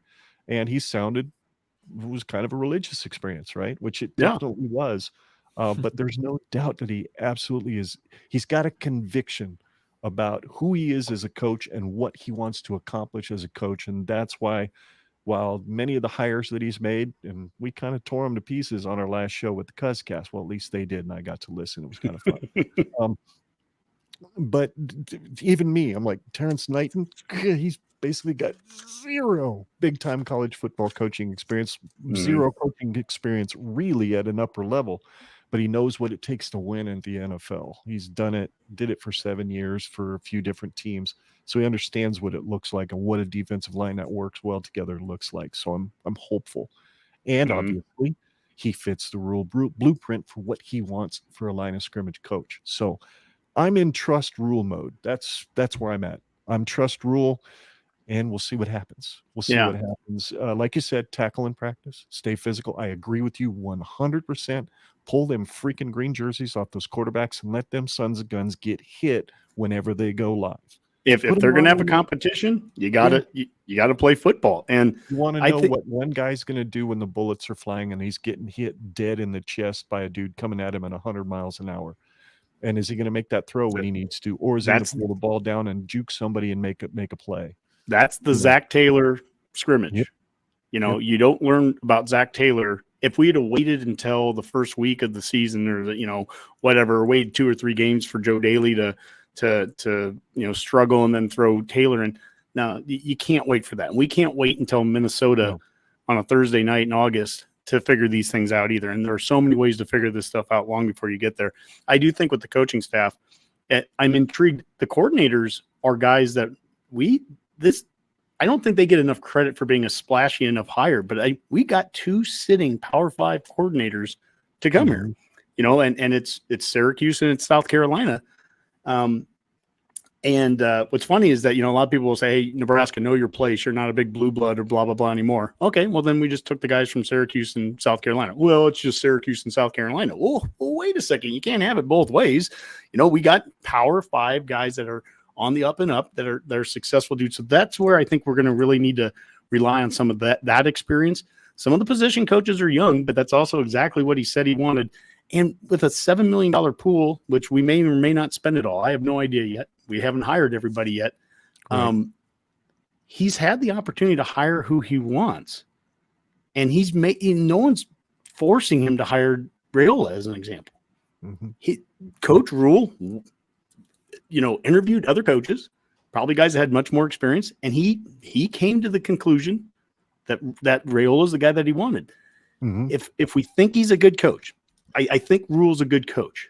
I think he's a good identifier of talent. If we think he's a good coach, there's a part of me, and this is so tough because I do a damn podcast and all I do is talk, but part of this is like, I almost need to just trust. I'm not going to trust in him because Dave will beat me up if I say trust in Trev, trust in this, but I'm going to trust that Rule knows what he's doing and that he made the choice to hire Raiola. He didn't have to.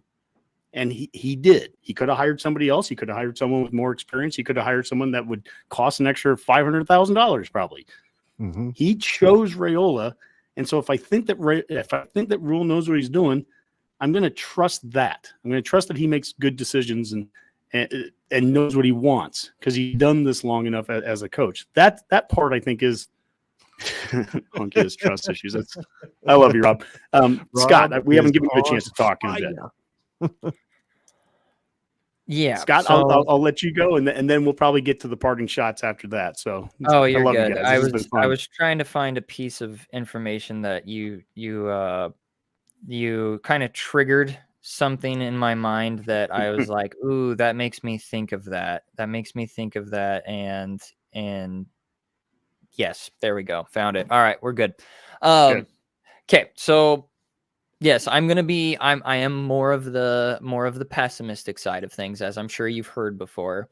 But for the sake of continuity and kind of following the vibe, I do also see the plus sides of some of these things. Law of averages tells me that, a third of these coaches that we've got coming in are not going to work out. At least not in the first few years. They'll probably be packing their bags and getting out of here. Don't know which ones those are going to be, but knowing the way that Husker fandom works, the guys that we're probably high on are the ones that are probably going to end up tanking, and the ones that we are questioning and shrugging our shoulders and going, why'd you make that decision? Maybe they're the ones who make us blow away any expectations we could have ever set up for them. So what I think is interesting about these coaches is that what Matt Rule has essentially done is put all of his chips in on a person who is willing to stand by his philosophy and trusting in himself as an individual coach to be able to coach his philosophy versus somebody who's just got a beautiful big track record that might not actually match with Matt Rule's philosophy. Because it's like, yeah, you can grab a bunch of guys that are super successful at Georgia or UCLA or LSU or Texas A&M, just start grabbing guys that are successful in their individualized specialties. And do all of their philosophies match? No, they don't. And now you've just got a gaggle F of all sorts of different conflicting philosophies that are all converging in a very unnatural way. And if there's anything that I could possibly conjure up that makes any sort of sense about any of these coaching hires, is that there is some continuity with these philosophies. And I think my dad said something in our our Husker forum, our little Husker fan hangout type thing. I'm just now blanking on what we call it. My apologies, Dad. Which one? We've got two of them. We've got the Big Red Round Table and then Husker Big Fan Red Hangout. Round Table. Okay. Big Red Round Table. That's what it was. So apologies. My dad made a good comment. It's like, if you can develop players, you can also develop coaches. I mean, sure. There's no reason why that skill can't translate in that regard.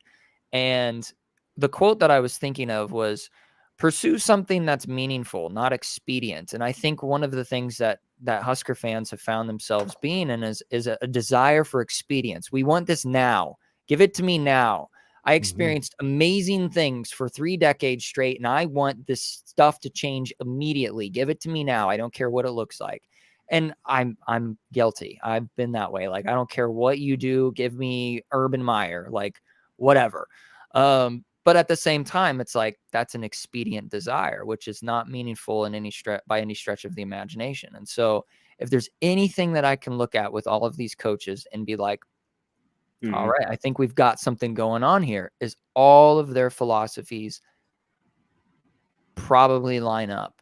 And it might not work right away, but they're, like you said, Honke, and like we've said, and I think anybody worth their salt could possibly say, you can't build the Pyramid of Giza without laying the foundation first. And then you have to repeat that process over and over and over and over again until you build something great. And so I think the philosophy, the philosophical standpoint, that's got to come first. That's the foundation. Yeah. Because, I mean, you go to any group of people, I mean, the philosophy of Husker fans is, our philosophy is, I'm a Husker fan.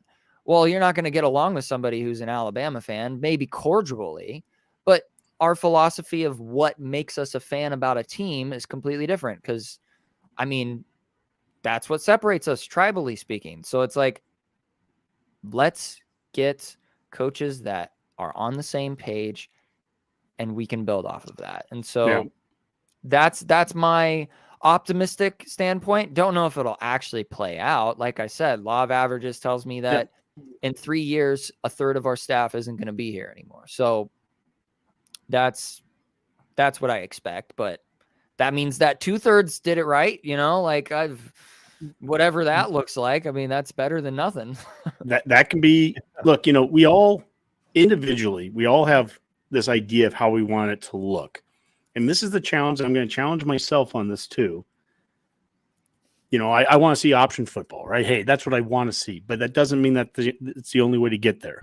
And I think some people go into these coaching things thinking, well, the only way that we can do is we have to have a guy that used to be a head. We have to hire a former head coach as a coordinator. We have to hire a guy that has so much pro experience, so much P5 experience.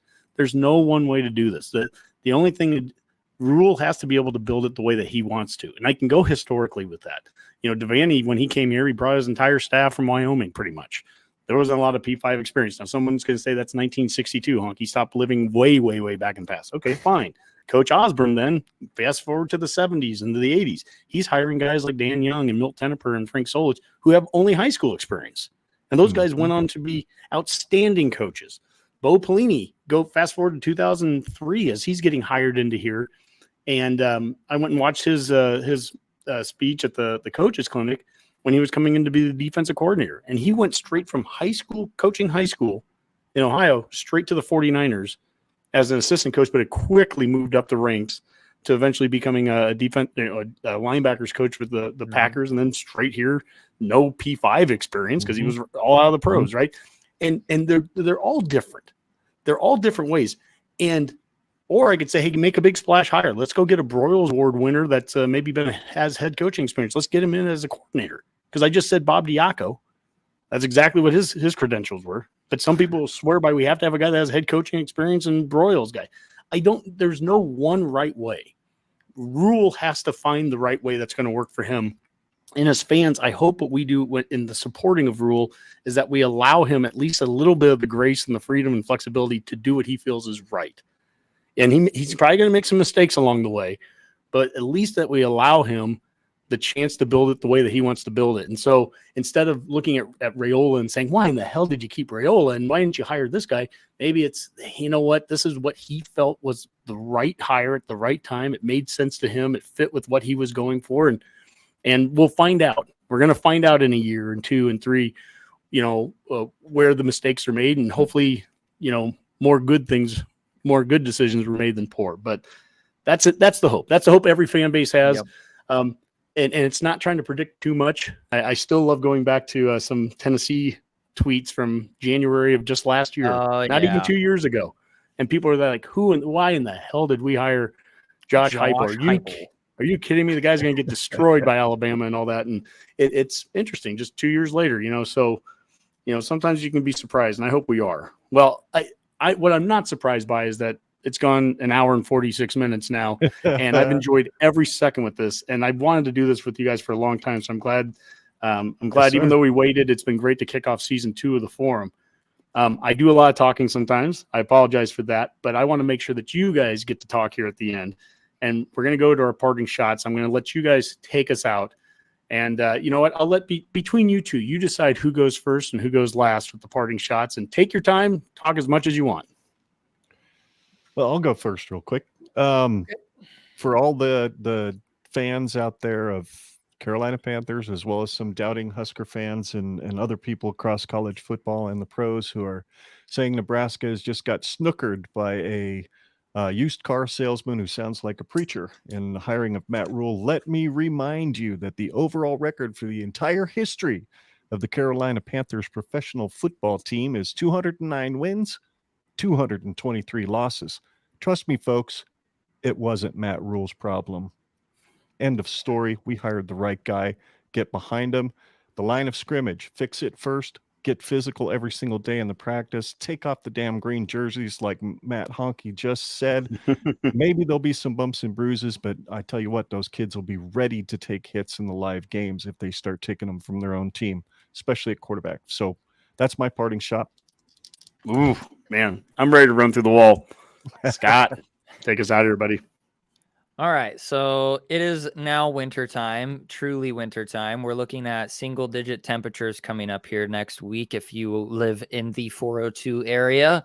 If you don't, I hope you live in Florida or Texas or California or wherever's warm right now, because it is not going to be pretty. But what I do have to say is that with the typical post-season partum depression that us Husker fans tend to have, I would call it seasonal depression. Once again, another double entendre. Go outside, get some vitamin D. We're gonna, people are gonna get the flu, people are gonna get sick, and us as Husker fans, we're already sick and tired as it is. So, why not go outside, collect some vitamin D, build your immune system, and eat good food, and get ready for this off season. I guess we're in the off season, but get ready for the spring season. We got a date, April 22nd. Get yourself a good, healthy immune system for the spring game, because we are going to need it. And yes, like I said, eat good food and spend time with the ones you love. Absolutely, especially with the holidays coming up here. Well, I want to thank you guys so much on YouTube here if you're coming back later to rewatch this, because I know these shows go a little long. I've been told that, but I don't care. When the conversation's good, they can go as long as they need. I'm going to chapter this up. So I'll chapter it by topic so that people can easily go from question 1 to question 2, and even within question 4, I probably will chapter it up just by, if we're talking about the O-line or whatever, so that people can easily go through here, because we had a lot of good stuff here. I don't want people to be intimidated by saying an hour and 50 minutes. It's a lot of good stuff, and come back multiple times. But I really appreciate it. I want to give a plug for the next week's show here. Adam Witchell, the co-owner at the Newman Grove City Cafe, he's going to be on here. They do a great job on Twitter. They're an awesome follow. And so it's going to be fun talking with Adam, like it's been fun talking with you guys. Before we take off, I want you guys to give a plug one more time for Generation Red. Tell everyone where they can hear you and where they can find you on social and all that. Well, if you want to follow the podcast, it's at GenRedPod on Twitter, Facebook, and YouTube. Please go to YouTube if you want to see our past content. Hit subscribe. If you want to get the future stuff, make sure you ring that bell. And then Generation Red on your favorite podcast app. Any audio for any show that we put out on YouTube will drop on our podcast app the next morning by 8 a.m. So yeah, Gen Red Pod on Twitter, and Scott's got a handle out there too to follow. Yeah, you can follow me on Twitter at Scott Gen Pod. That is Scott with 2 T's. The second one is silent, so don't get that confused. You can follow me there. All sports, all dad jokes. Clearly, if you watch the beginning of this episode, I also just randomly post memes that make no sense and zero context to them. So if you want to get a good laugh, or at least just stay out of politics or any of those controversial topics, like, give me a follow, and I can promise you that you will only see goofy goodness. So yep, you can follow me at Scott Gen Pod. Well, that's awesome. Well, thank you so much. Ken and Scott, thank you for joining us. Thank you, Nick and Bill and Jamie and Marty and all the people that were commenting in there during the episode. Really appreciate everyone that's been following along. That's awesome. We really appreciate it. And so if you like this, give it a like, give us a subscribe as well. But until next time, you could be the next one to join us on the forum.